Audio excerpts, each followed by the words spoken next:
Assalomu alaykum aziz obunachilar va hurmatli Pavloniya ko'chilari. Bugungi videomizda fevralning oxirida texnik srez qilingan ko'chatlarimizni ko'rsatamiz.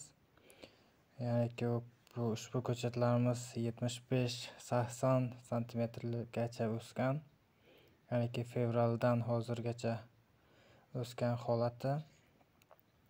Fevralning oxirida texnik srez qilingan bu ko'chatlar va hozirgi chislo 8-may, ya'ni 8-may kunidagi holati.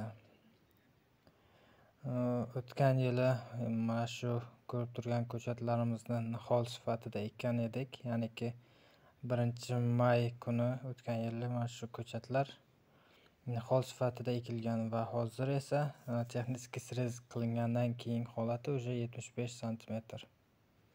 Bunisi esa 70 santimetr.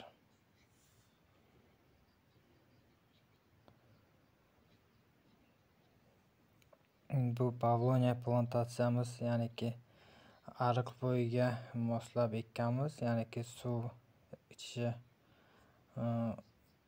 yaxshiroq bo'lish uchun, ya'ni suvdan problema bo'lmasligi uchun ariq bo'yiga ekkanmiz.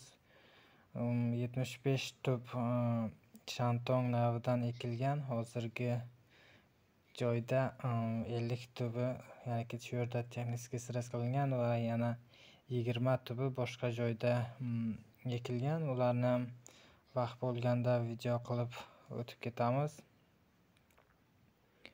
Ko'plari ya'ni tanasi kamroq qiyshaygan, ular shamolga kamroq qiyshaygan, ya'ni vaqti kelib ular o'zi tiklab to'g'ri o'sib ketadi. Ya'ni standart emas, bitta minus tarafi bir xili 60, bir xili 50, eng kichkinasi 50, neki 80dan 50 gacha bo'lgan